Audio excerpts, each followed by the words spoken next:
Hello, everyone. Today, I am very happy to welcome back to the show Mark Allan Gunnells. Welcome, Mark. Do you want to give yourself a short introduction? Well, I am Mark Allan Gunnells. I'm thrilled to be here with Jason again. I'm glad that he keeps having me on to ramble and babble. Um, I'm a writer primarily of horror and thrillers, but also coming of age fantasy, things like that. Um, been publishing since 2009, and I'm just still happy to still be getting my work out there. Awesome. Yeah, I don't know how many times I've talked to you now. I've lost count. Yeah, The last person I talked to was Nicholas Kaufman, yeah. and I I've had him on 3 times now, and I gave him the keys to the town of Jason's Weird Reads. Okay. So you definitely get a set of keys Yeah. to Jason's Weird Reads as I mean, I'm well. not competitive, but I think I beat him. Well, he was here first when I started giving away the Yeah. keys, so first come first serve. But you definitely deserve a set of key. I mean, you were here even in Darkness Dwells days, so Yeah, I I think I was. talked to you like 3 or 4 times Yeah. then too. So basically, what you're saying is, if I see Nicholas in an alley, knock him down and take the keys. Well, no, you have a set of keys too, unless Okay. you want 2 sets. You want two sets? Um, Then yeah, I guess I don't know if I maybe should send a warning to Nick or well, no, it's no fun if they have a warning. yeah, just like watch your back, Nick. Well, I want to thank you for coming on, and I also want to apologize for the schedule changes because it was my mistake. I said we'd do it tonight, and then I was like, no, I was wrong. I meant Saturday, and Yeah, then I had to cancel Saturday, and we it's ended all up right. just doing it here anyway. But Yeah. thank you for It your was patience. meant to be Yeah, on this day, it was meant to be on this day. That's for sure. night before The the rapture. Yeah, yeah. Do you have people like that in your life who are thinking that the end is near? Um, Not in my direct life because I'm kind of selective, Mm-hmm. but I'm sure I have family members who probably are not convinced that it's going to happen. Yeah. Um, but um, but in my area of the world, in the southeast of United States, we have plenty of that type. Yeah. I know what you're talking. I see stuff online, and I've had people Mm, quote Bible verses to me yeah. and stuff, and I'm just like, how many times we've been here? But I'm a compassionate person, so I really hope they do get raptured. Yeah. Okay. You know what? I'll go with that. I'll go with that too. So, the last time we talked together, it was just last year, I believe, and Yeah. I didn't think it was that short a time ago, but I guess it was, and we were talking Mm. about Septic, which Yeah. I call your claustrophobic nightmare fueled novella, Yes. which is which is from Against the Clock, which is Hmm. Crystal Lake's Dark Tide series. It's a Yes. collection of novellas, number 8. So how has that been going with that? Like, have you gotten a lot of feedback? Um, Never as much as I like. I'm a writer who craves feedback, so I always want more. Mm-hmm. But I always get a good bit of feedback, especially from my Crystal Lake books. They seem to reach a pretty wide audience, and I'm really proud of that one. I enjoyed that one very much. I enjoyed the writing process of it, and I loved being in that book with other novellas by Shane Nelson and Brandon Ford. So, but yeah, the what I've heard from people has been very positive, and I'm glad. I felt like I had pulled off a pretty cool little suspense tale there, and I'm happy that people are enjoying it. Awesome. Does Crystal Lake have a would you say that they're getting like a cult following type thing? I mean, they're definitely. I feel like they have a great reputation, Mm-hmm. and deservedly so. They work really hard. They work really well with their authors. They really help with the promotion of their titles, and they've had a few kind of breakout hits with a few things.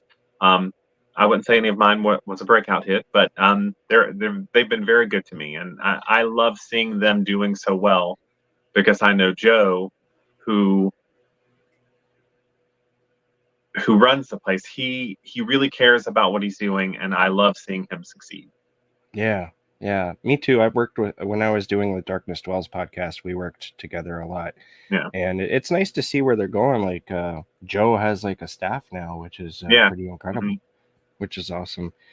You said you like getting feedback. So are you one of those authors who goes and reads their reviews?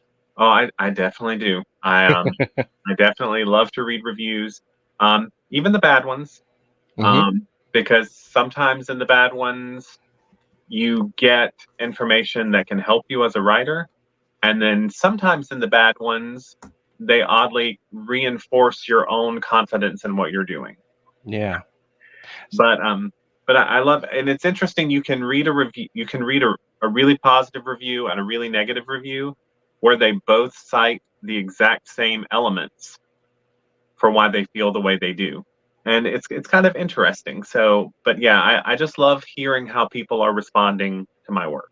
Yeah, and also, sometimes they sell the book with a bad review because they're like, this book is evil. It's just, there's so much depravity and disgustingness in this book. I can't read this crap. And you're like, you know what? This sounds good. I mean, I've definitely bought, I feel like I've bought more books off of bad reviews than good reviews. Yeah. Because sometimes even if if reviews say this book is boring, or it takes too long to get started, or the pace is too slow, I love a super slow build. So if I read those kinds of reviews, I immediately put that on my list, because I'm like, that might have the kind of pacing that I'm into. And so, I definitely have read some bad reviews that made me want to read a book. Yeah, I find that the what you were just talking about there, if it's a slower paced novel, they're often building character. Exactly. Yeah, do you find that you're more of a character reader than just say a plot driven? I am. I can read. I'm going to be honest. As a reader, I don't even necessarily need a plot. If you give me really interesting characters, I read last year a book by Tabitha King called what was it called? Survival. And I would say that book didn't have a clear central plot. You were basically just following these two characters throughout their life. And because I found those characters very compelling and interesting, I was all in. Like, I didn't need a central plot. I just wanted to follow the characters. So I'm very character driven. I know in my favorite of the Hap and Leonard books by Joe Lansdale, there was this huge chunk in the middle where nothing plot wise was happening. It was just Hap and Leonard fixing up an old house. And I thought, I could just read an entire book of this. Yeah. I know what you mean. So I'm definitely more of a character. And as a writer, I feel like I'm more interested in character, and character makes the plot. Yes. Because what I usually do is I start with just a situation, then I decide what characters I want to be in that situation. And then depending on the characters' personalities, I think, these characters as I've made them, how would they react to this situation? Yeah. And then the plot develops from that. Because I feel like you could start with the same situation, and depending on what kind of characters you have, you could end up with vastly different books from the same central situation, because I feel like the character should drive the story, not try to fit your characters into the plot, if that makes any sense. That does make sense. I've read books where you can tell that characters are making plot decisions, and to drive the plot forward, they're making decisions that that's going to get them from A to B, and it's the writer sort of manipulating the world rather than it flowing natural. It just doesn't have a natural flow to it. Exactly. Yeah. One book I read recently that has very little plot is Stephen King's The Gunslinger. I mean, it's basically Yeah, the first Dark Tower. It's basically the gunslinger Roland following the Man in Black, and Yeah. that is it. But there is so much character Yeah. building in that. I mean, it's funny that you're not really supposed to like the gunslinger. I didn't Yeah. really get that the first time I read it, but this time it was just like, oh my god, yeah, like this guy, you don't like him in that first book. Yeah. And I'm not one of, I feel like there are people who really get hung up on likable characters. And I'm like, I just need compelling characters. Mm-hmm. Because I can be fascinated and want to know more about a character, whether they're traditionally likable or not. Plus, I feel like we're all at times in our lives, whether we want to admit it or not, unlikable. Yeah. I mean, So, we all have moments, right? yeah. So I feel like you can even relate to an unlikable character, even if you don't want to admit it in polite company. Yeah. So we have a comment here from your husband.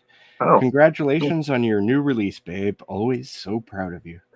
wow. Craig is my biggest support and my biggest encouragement. And I always thank him every time I have a new book out because he keeps me going. He keeps me interested and engaged in the world. And a lot of the ideas I get are from things that we do or experience when we're just, out and about together. Yeah. But to get back to what we were talking about, I mean, I think it's a clear thing. I've mentioned in my promotion of this that we both have a deep love of reading. Mm-hmm. And this leads us to what we're here to talk about, and that's portable magic. Now, this is a collection of short stories with a wraparound, pretty neat wraparound. And you were actually approached by Unnerving to put this together. Is that correct? It is. I've worked with Unnerving a few times. I really enjoy working with Eddie, who runs Unnerving. We've done, I guess the first time I ever worked with him, he published a novel I wrote with writer James Newman, a werewolf novel called Dog Days of Summer. And since then, I've done a couple of collections with him. And I had done a collection with him before that was in this series he has, which it's always short collections that are thematic with a wraparound. Yeah. And the last one I did with him was called Tales from the Typewriter. And he had approached me and said, "Do you want to do another one of those?" That was a really good one too. Yeah, I enjoyed it. And that one, the theme was stories and storytelling with a wraparound. And then when he approached me and said, "Do you want to do another one of these?" I'm like, I have enough stories still that are about stories and storytelling. But whereas the previous one was more, I would say, horror based, the stories I had for this one were more fantastical. I know Eddie has called it magic realism. I think of it a lot as metafiction, stories that are about stories. Yeah. And so I wanted to do something with that. I had this idea for the wraparound about a young man who wants to be a writer, who gets as a gift an antique manual typewriter. And he starts writing stories that he's really proud of, and he starts to wonder if the typewriter itself is magic. Yeah. I thought that would be a really good wraparound that would tie all these stories together. And luckily, Eddie went for it, and he's responsible for what I think is this very cool cover. And I'm super, super proud of this one. I mean, I'm proud. I've never published a book I'm not proud of, but I don't know. I feel a real fondness for this one. I think the stories in it are special. I really liked how the wraparound turned out. It felt like not just a gimmick, but a story in its own right. And so yeah, I'm thrilled to have that out with Unnerving because they've been done really well by me as well. Yeah, and it's awesome that they approached you to do that. I did like a TikTok review that I put on I did. I Instagram as well. Yeah, no problem. But in it, I said it was an ode to Ray Bradbury, and I was wrong. it's not. I mean, it is partially an ode to Ray Bradbury, but it's more of an ode to the love of reading, and I just wanted to clarify that. It is. Now, I did when I pitched the idea to Unnerving, when he had asked me if I had anything, I did mention that to me in my head it was kind of Bradbury-esque, because he's had some collections that have the wraparound, and it's sort of like a gentle fantasy, a lot of the stories, which to me is very Bradburian. So you're not completely off base, because I had that in my mind too. And of course, there is a story in there that is just a blatant homage to Ray Bradbury. Yeah. So you're not completely off, but yeah, most of all, those stories are just my celebration of my love of stories. Growing up as a voracious reader, wanting to tell stories like the people I grew up admiring. So it's definitely my love letter to just the art of storytelling. Yeah, that story that you just mentioned is The House That Dreams Built. Yeah. And it's one of my favorites from the collection. And I wanted to read out just a little bit. Do you mind? Okay, that's It's just fine. it's just like a paragraph, but I really identified with it, and this is it here. Bradley Raymond, which I love that name. It's very so clever. I'm so clever. Yes, it's very clever. Actually, when you think about it, it is. Bradley Raymond proved to be Keith's salvation. He would hide out in the thick copse of bamboo trees in the backyard, bringing a flashlight and a Raymond novel. It was more than escapism. It was an education. Even though the novels were about fantastical worlds and alternate dimensions, they taught Keith that the real world was wider than the small town he lived in, that there were different kinds of people in that world, people who wouldn't think he was weird, but who would accept and embrace him. That's just beautiful. Thing. And that comes from my own experience growing up in a very small southern town, feeling very different, feeling very out of step with everything around me. And it was through the books that I read, that I checked out from the library. That's what taught me the world was wider than that town, that there were all these different kinds of people, and that there were people who wouldn't think I was weird, or if they did, they would think it was perfectly fine to be weird. Yeah. So I definitely always think of books as, in a way, my salvation, not to, sound like I'm doing hyperbole, but because, it is what taught me that I didn't have to just go with whatever I was seeing around me, that there was more to the world. And that story is very special to me, because it does talk about that sort of thing. It does express my love of Ray Bradbury. I also, this is going to sound so strange, but I finally got to write a story, and I'm going to show you. About 20 years ago in a thrift store, I bought this figurine of a house. And I bought it because I'm like, I want to write a story about this. Yeah. And I tried a couple of times and never hit on anything.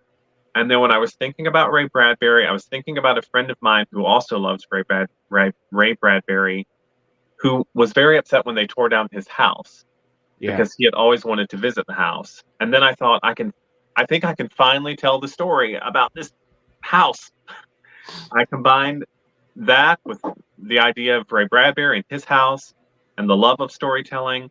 And it all just felt, not to sound ridiculous, but it felt kind of magical when I was writing that story. It was one of those stories where it just flowed completely, and it was exactly what I wanted it to be. Well, honestly, reading it felt magical too. I absolutely love the dream sequence that happens, and I'm not going to go too far to save spoiling it, but it almost made me want to tear up in a strange way, because of what we're going to talk about in a little bit. But the idea of losing people who are really important to you, even if you never met them. Yeah. It's because there's another story in there, in the midst of death we are in life, which is my blatant homage to Anne Rice. Yeah. Because I grew up just enamored of her work, and it was, when we lost her, it was I'm not one of those people who gets online and acts like I'm in deep grieving for people I never met. Mm-hmm. But, it did impact me in a way Mm-hmm. because I did admire her work so much, and just thinking now I live in a world where I'm never going to get a new Anne Rice novel. Yeah. So I wanted to write something that sort of, because that's the way I deal with my emotions. I can write them out in a fictional way, in a way I probably couldn't if I just sat down and tried to journal. I need to turn it into a narrative somehow. And Yeah. so I love that I got to do these little homages in this collection to some writers that meant something to me. Stephen Graham Jones actually has a quote that what you just said makes me think, or reminded me of it. He says that it's something along the lines of, this isn't a direct quote, but he says that he uses writing as a means to communicate to the world. Would you say that that you're similar? I would say so, because like I said, I can, when I really need to express some strong emotion, not to get too heavy, but last fall, we lost my mother. Mm-hmm. And it was really difficult for me. Probably the heaviest grief I've ever felt in my life. Mm-hmm. And I immediately started writing about it, but not, like I said, not journaling. I turned it into a narrative. I used fiction to actually express what I was feeling in a way I couldn't directly. And I don't know if that makes sense to people, but it's just it's how I process things. Yeah. I admire that, because I try to do that myself, and I find that sometimes I can, but sometimes I can't. I don't know why that is, though. But like guys like you and Stephen Graham Jones, who can like totally communicate to the world using stories, I find that very admirable and quite awesome, honestly. Thank you. So let's talk a little bit about the. Was it actually, I'm going to go in a different direction here. We might go back to that story about Anne Rice, though. Okay. The World That Dies Was This is I really liked an idea that you brought up in that story. It's a story about the idea of stories coming from a sort of pool of ideas and stories. That stories, as you wrote about this in your blog too, when you wrote the story ideas, stories can be reincarnated in a sense, or so to speak. Sometimes it feels and I think that sometimes it feels as though stories do come from otherworldly places. It's like, I don't know if you've experienced this, but you're writing something and you're like, oh, nobody's written about this before. But then you find that two or three others at the same time, around the same time as your publication, they all have the same idea, but there isn't enough time for anyone to be influenced by that, or to take the idea. So do you think that stories are somehow part of a collective unconscious sort of thing that we dip into? I don't know how much I really believe that, but I know how much it can feel like that. Yeah. I mean, there are ideas I have where there are direct antecedents, like this thing happened and then this thing happened, and then I made a connection between the two, and that's where that story came from. But then there are other ideas I have where, I could not tell you where the idea came from. Like it just came out of the ether. Yeah. Just popped into my mind like a little gift. And that's interesting. In that story, I really wanted to deal with something that I feel about myself, which is I have a plethora of ideas. Like I don't lack for ideas. When it's time to start a new project, it's me sitting down and flipping through my ideas to see which one is calling to me in that moment. And because I am, I'm 50 this year, so I'm not, a spring chicken anymore. Yeah. I kind of have accepted the fact that I will eventually die before I ever get to all the ideas that I have to write. And I wanted to write a story sort of about that idea. Now, the whole concept of ideas being reincarnated, unused ideas being reincarnated, that wasn't even in my head when I started writing that story. Mm-hmm. It was when I got to the point that it actually comes up in the story that that idea suddenly came to me. And I thought, that's an interesting idea to explore. And like I said, it ended up giving it a whole different ending than I had ever thought it was going to have, because then that idea became the point of the story to me.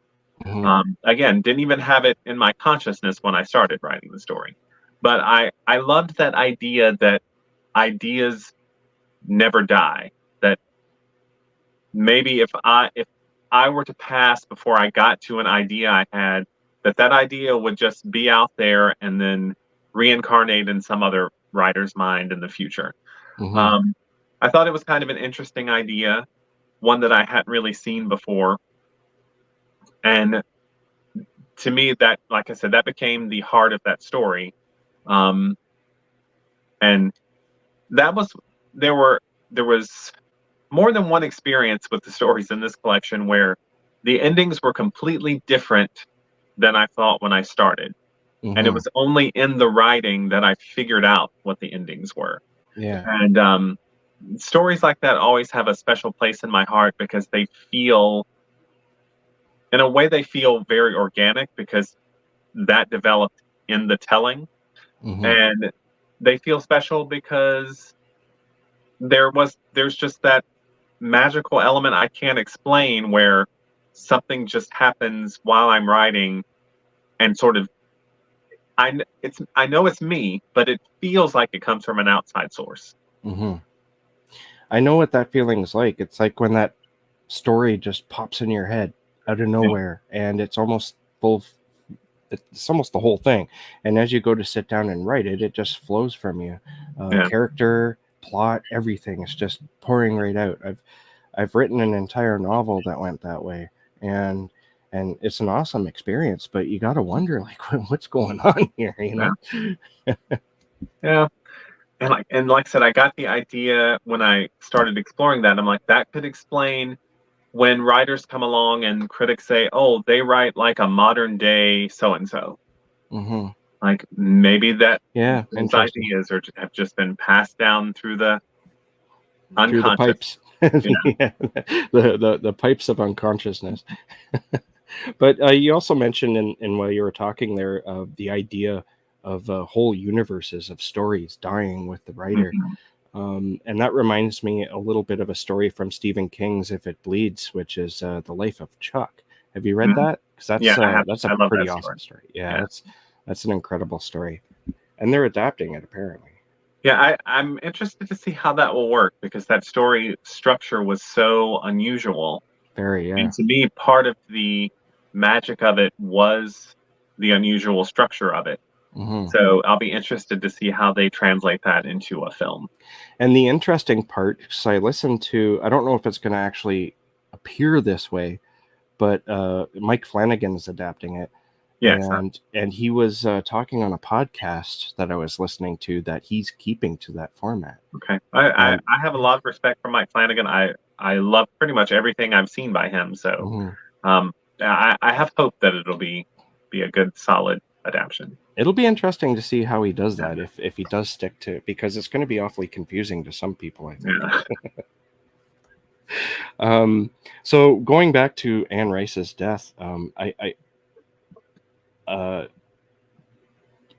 story that you talked about, that in a sense was in the midst of death we are in life, and it was written soon after Anne Rice's death. Was It, this like a reaction to her passing?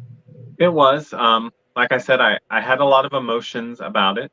Um, she's probably one of the, because, like I was very sad when Ray Bradbury passed, Mm-hmm. but I also came to Ray Bradbury later in life. I didn't read him as a teenager. I started reading him later. Yeah, Um, me too, actually.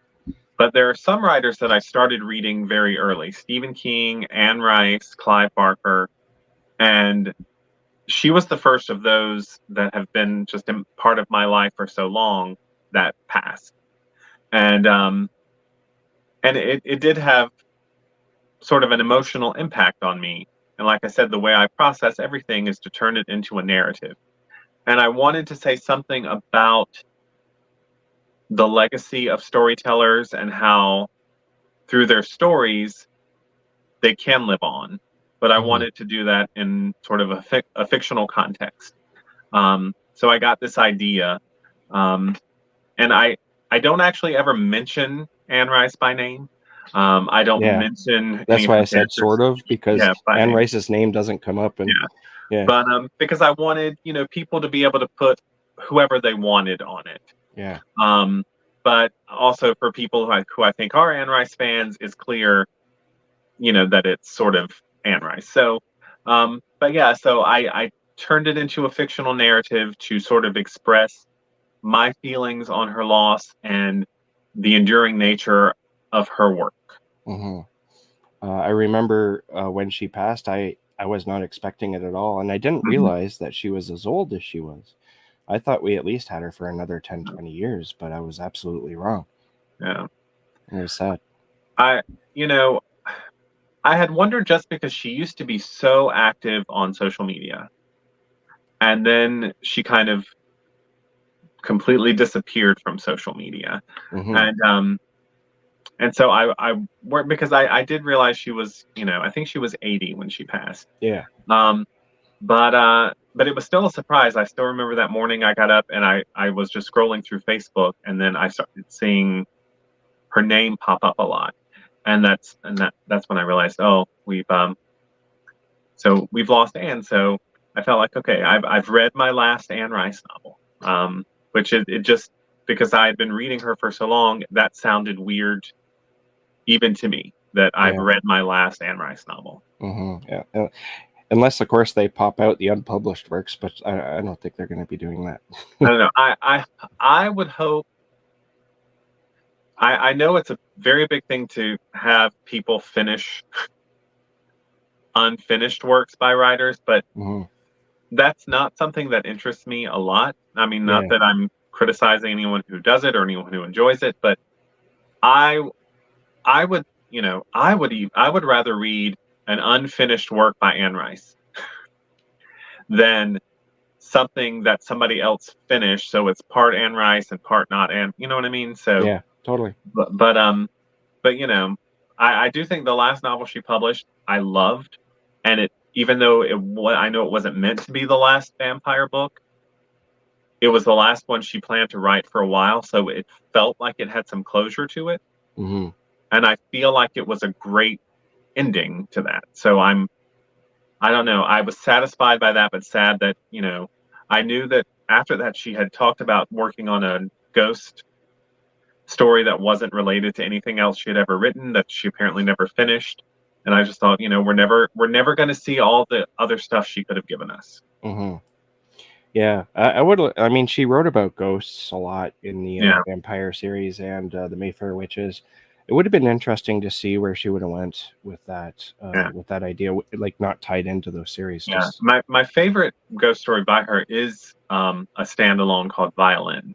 Oh yeah, I love that. That I thought that was a beautiful work. What I really enjoyed is I heard her on an interview talking about that book, and she said that she wanted to create a piece of fiction that it was basically her adapting her feelings from a song. I think it's like a Mozart piece or something like that, or Beethoven. I can't remember. But she was like channeling that music into this book, Violin. Yeah, I mean, there's a lot of love of music, and particularly violin music, in that novel. It's a good one. One thing I enjoy about having you on this channel is that we always end up talking about Anne Rice. I love that. Yeah.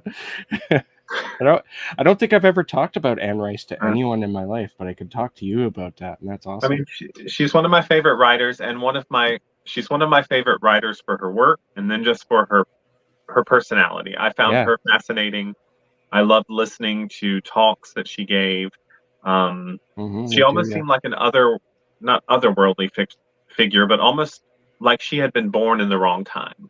She seemed like, someone who would have been right at home in like the Dickens era. Yeah. And I enjoyed that about her. She was unabashedly herself in her personality and in her writing. She just wrote whatever she wanted, Mm-hmm. and she didn't care. Some of it was weird, some of it was, she knew probably wouldn't appeal to some people who wanted a certain thing, but she just wrote what she wanted to, and I find Yeah. that very admirable. I also miss her presence on social media. She'd always, Yeah. like on Facebook, she'd always started off with "people of the page." Yeah. Dear people of the page. Yeah, I used to love her Facebook page. Yeah. When she used to be so active on it. Yeah. And she was always like talking on there. I loved it. Yeah. So I also wanted to talk a little bit about ambiguous endings. I think we may have brushed on this before, and the question I'm about to ask, I ask a little bit, tongue in cheek here, a little bit me being coy, I guess. But in the end is the beginning. There's the idea of, or presented to the reader as the idea of the ambiguous plot line. And on your blog, you mentioned that you enjoy ambiguity, but others tend to hate them, and they don't like it if all the plot points aren't tied up into a little bow. And the main character in the end is the beginning. Has a meltdown when faced with a real life or seemingly a real life ambiguous situation. So I was wondering, is this how you feel about how some people react to ambiguity in fiction? Well, where did they go? I mean, everyone loves different things, but I do see people get very upset by ambiguous endings. There was a very popular novel that was made into a movie. I'm not going to name names, but I think the movie had a very definitive ending, but the book did not. Yeah. The book was very ambiguous, and I saw some people just hated that. Uh-huh. And I loved that. And I don't know how to describe it. There is a difference. Sometimes I read a book and I feel like the writer just stopped. Mm-hmm. But sometimes the ambiguous ending feels like the culmination to me. Mm-hmm. I enjoy that. But I did want to write a story that sort of talked about how some people do feel about ambiguous endings. And because I love metafiction, I particularly love stories where characters in the story know they are in a story. Mm-hmm. I've written a few like that, and I like that concept. So I thought, let's explore what a character who discovers he's in a story with an ambiguous ending, how he reacts to that. And that was kind of fun. That's another one where it had a different ending. It went on farther than I thought it was going to. Mm-hmm. It was originally just supposed to end with the meltdown. But then while I was writing it, I suddenly had the inspiration for the effect that could have. Yeah. Because, sometimes a short story can lead to a novel. Mm-hmm. So, I thought, well, I can also explore how that sort of happens in a fictional metafiction kind of way. So, that one was a lot of fun for me to write to. And that one didn't have a name. That one didn't have a title until I was ready to put the collection together.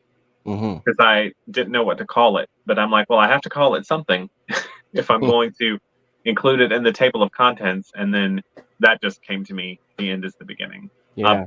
Mostly because of the way I played with the words "the end" in the actual story.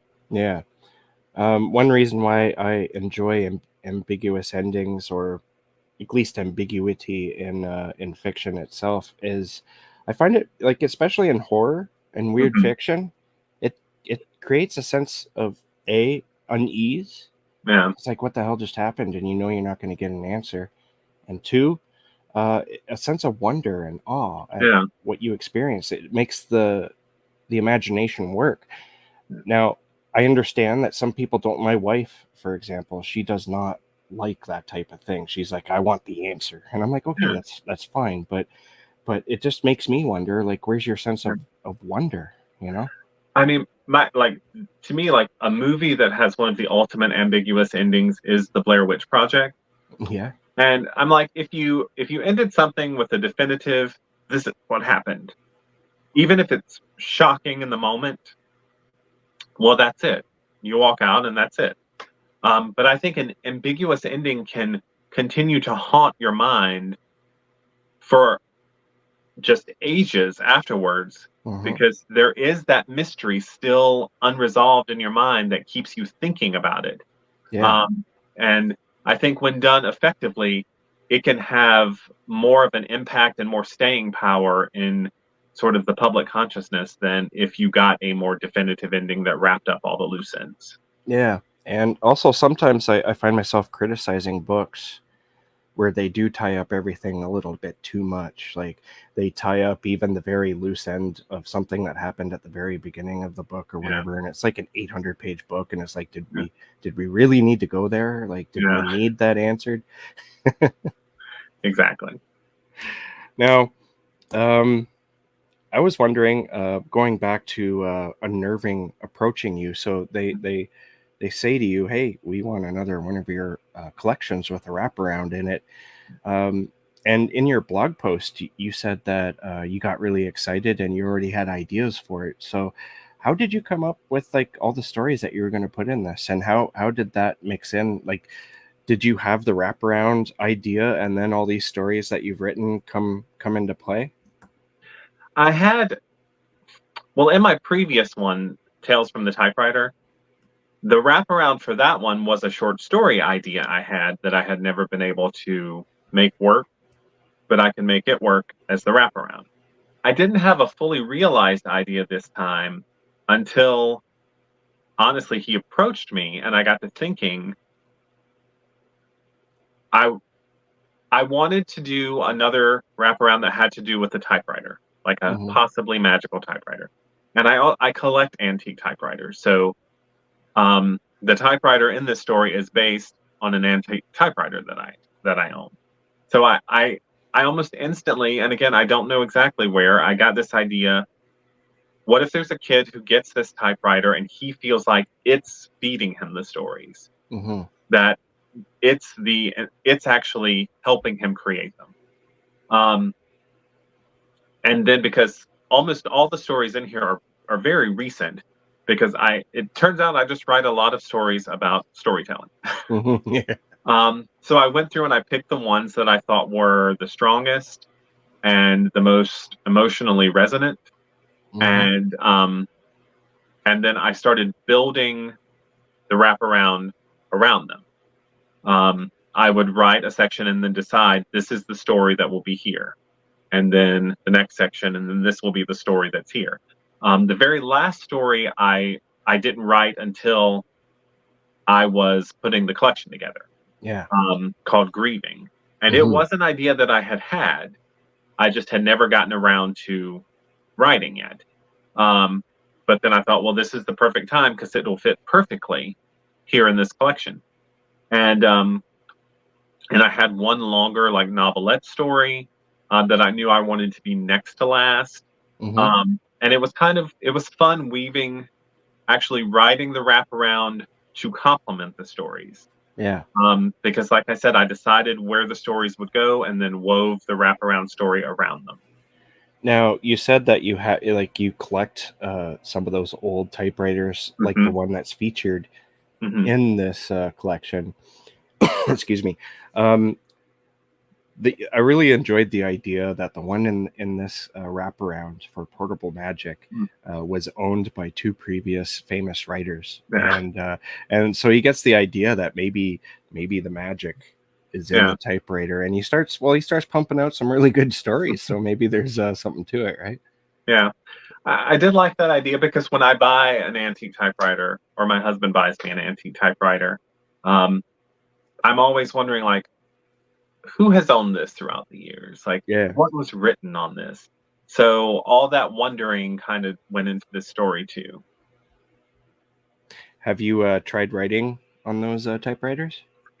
I have not. I will say, because I'm old, um, when I first started writing, I was writing on a typewriter. Hmm. And I love the idea of a typewriter, especially an old manual typewriter.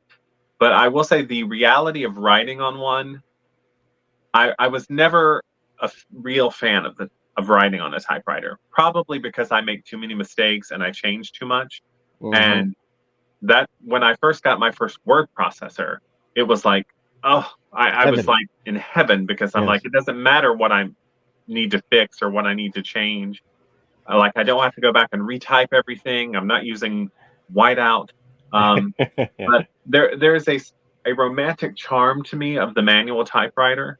Um, but it's not something I would necessarily go back to. But aesthetically, I love to look at them because I currently have five.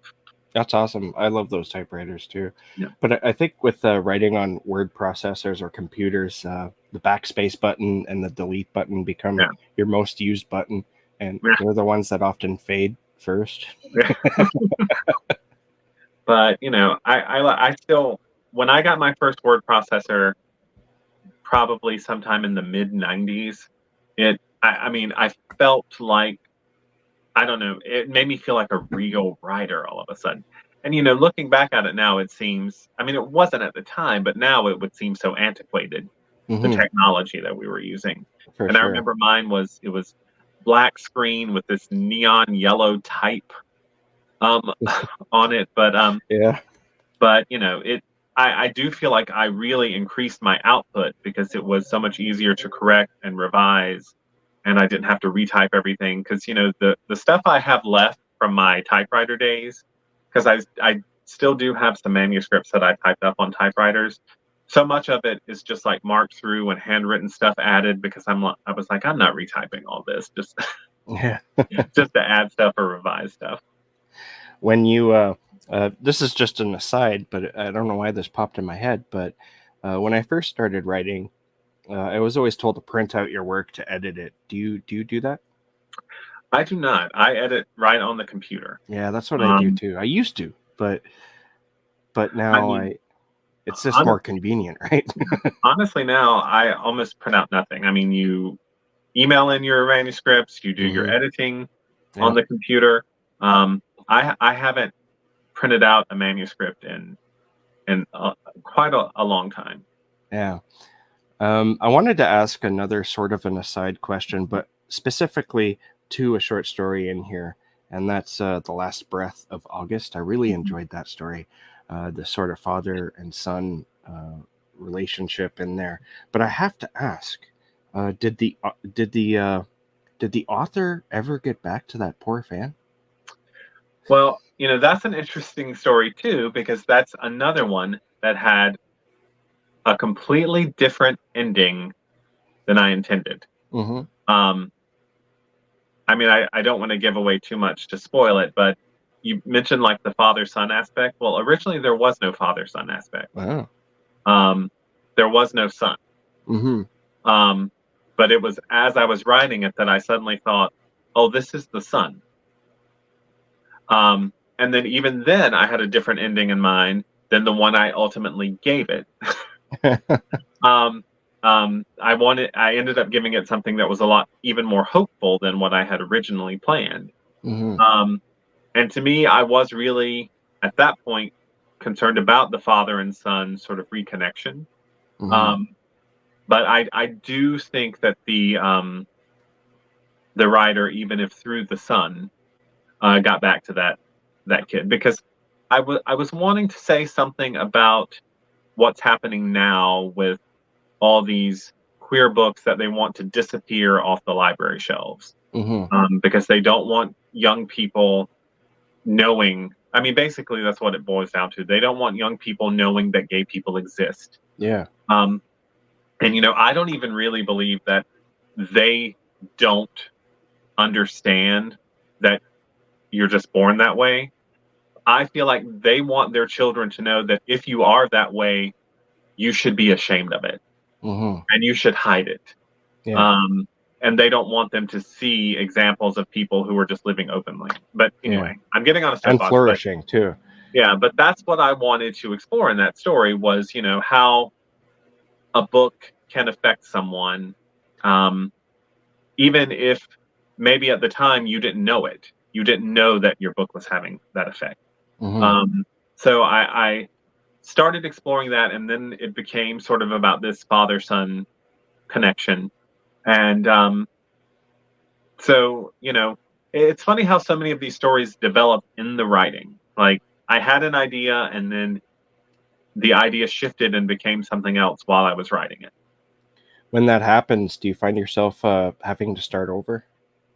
Um, Not necessarily, but I do need to, I definitely need to go back when I'm done and make sure it all flows and is consistent, and there's no continuity errors.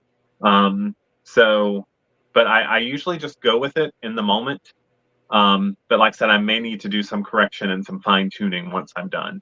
But Yeah. I definitely always go with it. I always let the story lead me as opposed to me leading the story.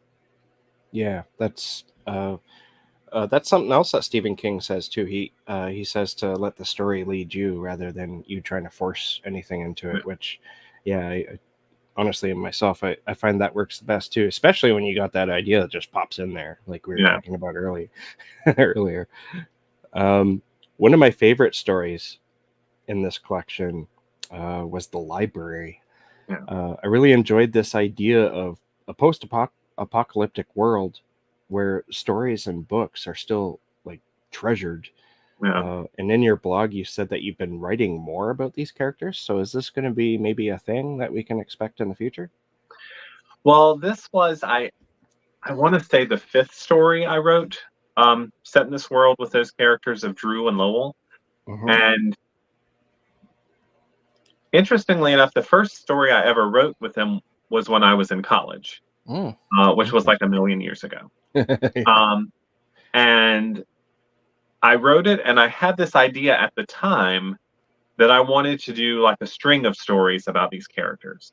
Um, but then I never wrote anything else with them. But years later, when I published my first book with Crystal Lake Publishing, the collection Flowers in a Dumpster, I put that story in there. That Yeah. story I had written in college, and it brought it back in my mind. It made me start thinking about how I had wanted to write a series of stories with them. So when I was putting together my second collection for them, Bookhaven, I thought I'm going to write another story with them. So I did, and then that prompted an idea for a third story, and then a fourth story. And for a while, I just had those four, but I had been thinking about, because I do believe that there is an innate need in humans for stories. Hmm. And I've explored in a previous story before, The Traveling Storyteller, that even in a post apocalyptic world, people would have a need for story. Um, that, once all their basic needs were met, they would need story. Hmm. So I was actually thinking about that other story and then what other ramifications there could be for that. And I had this idea of the library and what that would be.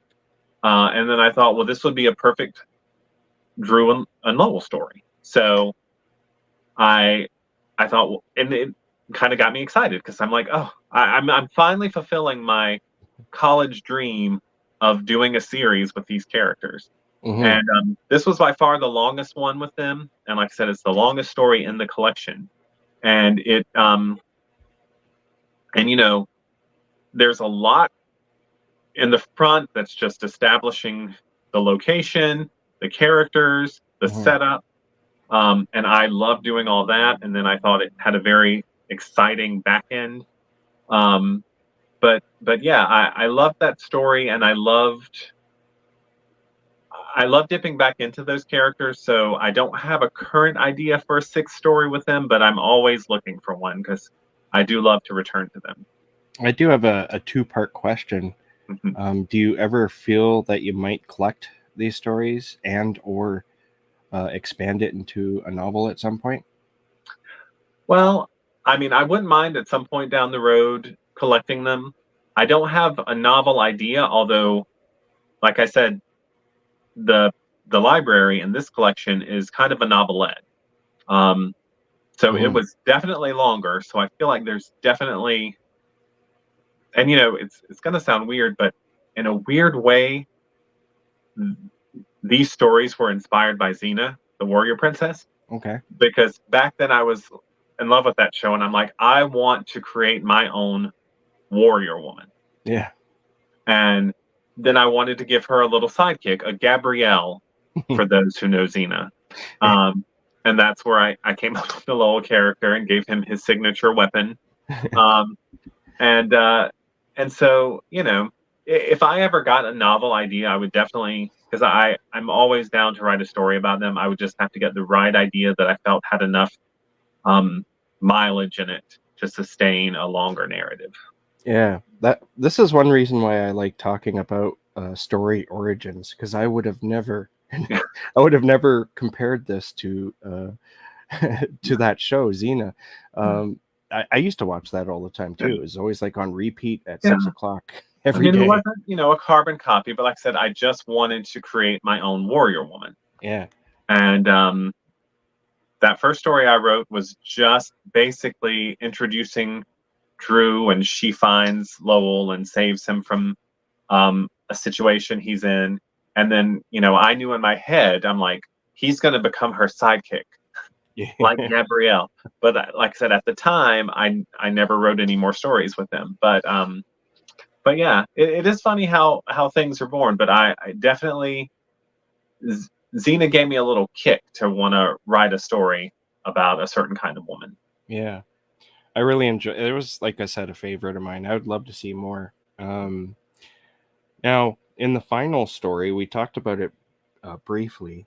It's called Grieving. Yes. I remember that it was written in an interesting way. It's sort of like a script in a sense, where you have the therapist talking with the patient, and it kind of goes back and forth that way. But I don't want to spoil anything, but there is a bit of a twist at the ending. So I want to know what came first. Were you just toying around with the story, and then you're like, oh, had a a revelation, or did you have the idea in mind and then wrote the rest of it? I mean, I had the idea that I wanted to do a story about how much stories can impact us. Mm-hmm.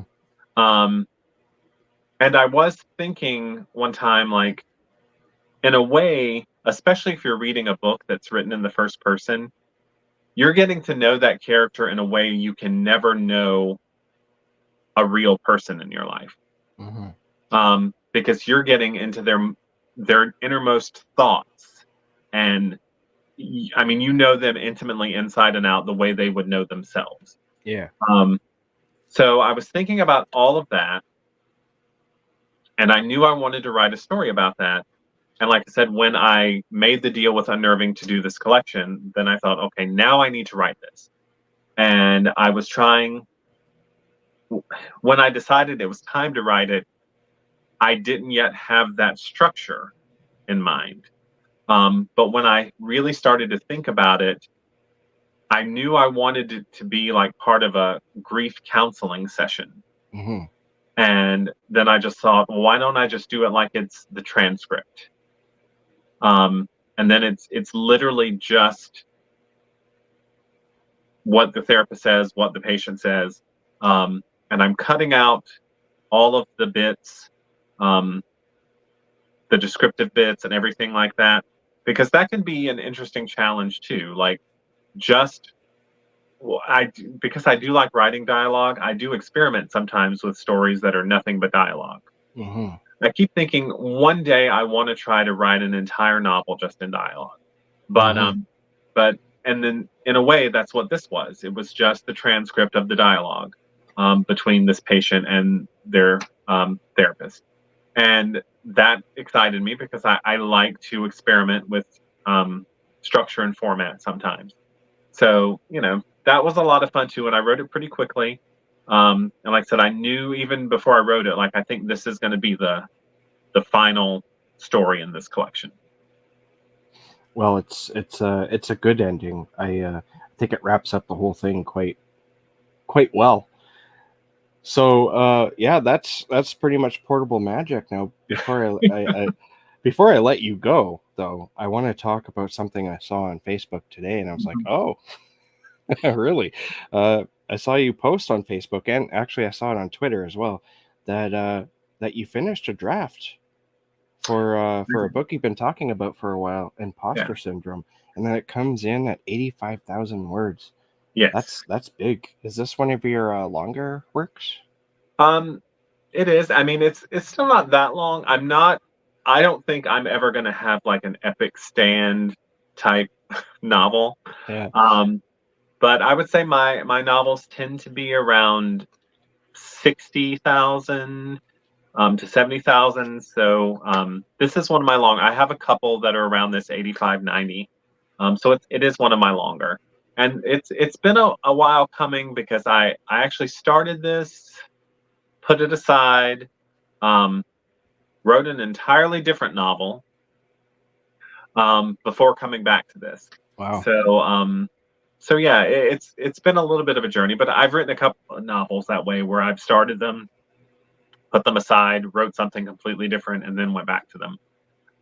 But yeah, I mean, it's been over a year since I started it, but then, like I said, I wrote a whole nother novel in the middle and then came back to it. Was it fresh in your mind still when you went back to it? Well, I reread everything I had written before I went back to it, just to see if I could get back into that frame of mind and Mhm. to see if I wanted to change anything because I had broken away from it because I wasn't sure about the direction it was taking. So I thought I want to read everything now with fresh eyes and see if I do want to change the direction that it's going. Mhm. Um, but then when I reread it, I kind of I kind of liked it, which often happens. I'll break away from something probably because I'm losing objectivity to it. Mhm. Um, but then I can come back later with more objectivity and I can get a better feel for what I've done. So I actually really liked it. So I kept the direction I was going, and then I did kind of just get back into it from there. Um, so I don't feel like there's I don't feel like you'd read it and be able to tell like, oh, suddenly it's like a whole different thing going on. Like I think Like it flows. suddenly the Yeah, prose and everything changes. yeah. So I think it still flows pretty well. But yeah. But I am glad to have it done now. I just need to do a second pass, what I call my polish, and then I have a publisher in mind I'm going to submit it to, and hope Ah. for the best. When you write, do you edit as you go, or do you? I'm definitely an editor as I go, but that's why my second pass I don't usually call so much a revision as a polish because I've been revising and editing as I go.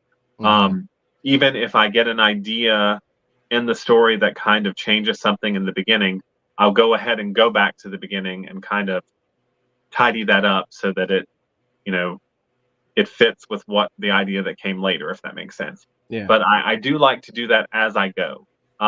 In some ways, I kind of do an Anne Rice model because she always talked about how she did that so that she felt like when she finished her first draft, while it might need some fine tuning, it Mhm. was the draft. Um, that's not to say I've never had things that I've done a revision on where I completely change stuff. Mhm. Um, but for the most part, the shape of it is all there. Now it's just about polishing it. Yeah. That's awesome. Do you feel like telling us a little bit about it? It's okay if you don't, but I'm Um, curious.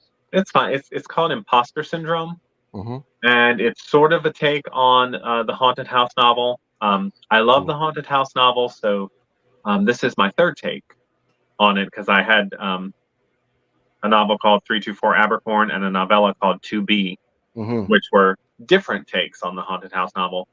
And so I'm doing something different with all of them, and I've done something different here. But the main premise is that there is a man who, in his 20s, published a few novels. That career kind of imploded, and he walked away from it.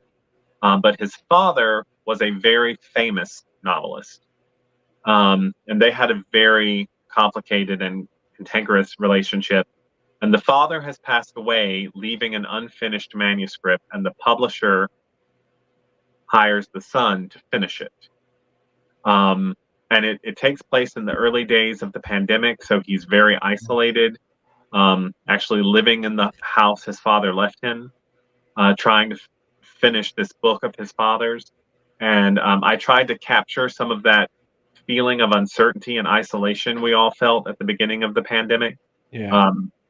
And he starts to believe that his father is haunting him and not wanting him to mess with his work or his legacy. And it brings up a lot of issues. And I don't want to go any further than that, but you know, it was something that it was an idea I've had for a really long time, actually. And I when I have an idea for a really long time, it gives me a special feeling when it finally is completed. Yeah. Like this thing that I've just held in my head for all this time, now it's a thing. For better or worse, it's a thing that exists. Yeah. There's a Stephen King quote that was going around a little bit on TikTok, and I saw it also on YouTube, where he says, "Don't use a notebook." And I know you use a notebook to keep your ideas in, right? And that's what he's talking about. He says to write the stories that stick around the most, so the ones that haunt you the most, I guess. I have heard him say that. I do write down my ideas just because I have a really bad memory. And just because I don't remember it doesn't mean it wasn't a good idea. So I do tend to write them down. And then, like I said, when it's just like now that I'm done with this one, I don't know exactly what I'm going to write next, but I have a lot of ideas. So I need to see which one is calling to me the most in that moment. Yeah. I'm sure you've heard of the term being a mood reader. Do you find yourself sort of like a mood writer? Like, what do I feel like writing now? I mean, sometimes if I've written something very dark, I might want to write something lighter the next time. Sometimes I do like to get away from horror. And actually, the novel I wrote when I broke off from this one was, not horror at all. It was, a very kind of dramatic story about a woman's life and a mother and son's relationship and death and mortality and things like that. So sometimes I'm in the mood. I mean, I am thinking, I might want to write something outside the horror genre now that I'm finished with this one, just as like a palate cleanser. I'm actually also considering just spending some time doing short stories because I do love short stories. And if I stay away from them too long, it's almost like my brain starts to forget how to get ideas for short stories. Yeah. I'm just getting ideas for longer pieces. So I have done that before. Like I'll finish a few novels and then I'll only write short stories for like 6 months so that, I can keep that muscle from atrophying. Yeah, from working. Actually, I hate to keep bringing up Stephen King, but he's like the master of quotes too, right? But he mentioned that in one of his collections that he stopped writing short fiction for a while. I forget which collection it is, but he said he had to go back to it and start writing fiction because he almost forgot how to do it. Yeah. And almost all the stories in Portable Magic were written during one of those periods where I'm like, okay, I'm just going to focus on short stories for a while. Yeah. And in a lot of ways, short stories, I mean, I love novels, I love novellas, but short stories are kind of my first love and my greatest passion. So Yeah.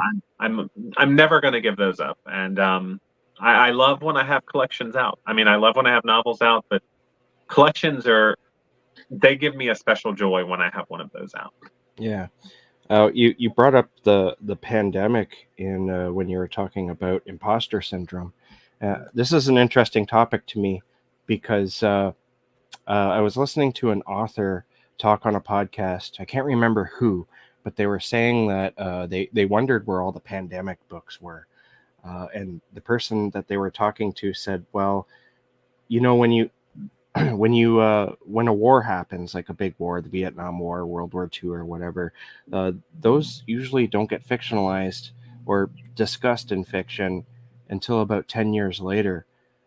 it's almost as though we have to sit and process it first. So do you think that in a couple of years, maybe even sooner, that we might see a whole influx of pandemic stories? I mean, I think so. And I think, you can't write about that particular year and not, because I have read a few books where, they had to acknowledge it because it was that time. Yeah. Um, and, I this is the first thing I've written where I've really directly dealt with it. It's not what the novel is about, Hmm. but and I said it that way just because I knew I wanted this character to be under all this pressure, and then I realized setting it in that time is going to just increase that pressure. It's going to almost trap him in his home because he's also someone who is immunocompromised.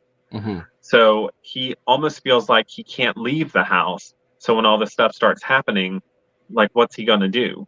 Um, but during the pandemic, during that time, early 2020, um, I was writing a novel called The Advantage. I actually put that aside because I got furloughed from work, and I'm like, I convinced myself to keep myself from freaking out too much. I'm just going to trick my mind and tell myself I'm a full-time writer. Hmm. That's what I'm going to tell myself. Yeah. And so I broke off from that, and I'm like, I'm going to start something completely fresh. And I wrote a novella called When It Rains. Hmm. And even though it wasn't about the pandemic, it kind of was about the pandemic.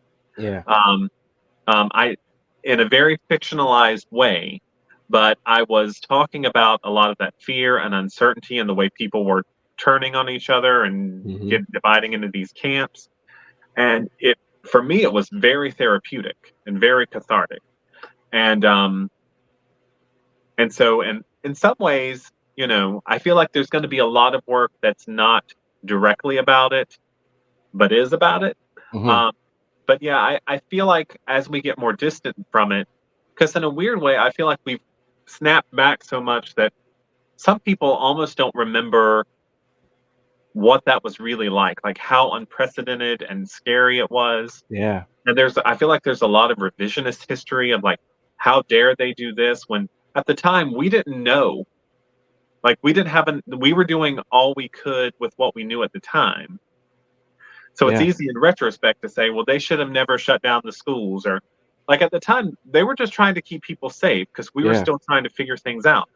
And I actually thought it was very interesting to go back to that time, and I would have to look up dates, like when did this happen, like, Hmm. and kind of try to recreate that feeling because even it almost feels very distant to me now, even though it wasn't Yeah. that long ago. But it was. I think it's going to be an interesting time for people to explore because it was so unprecedented in most of our lifetimes.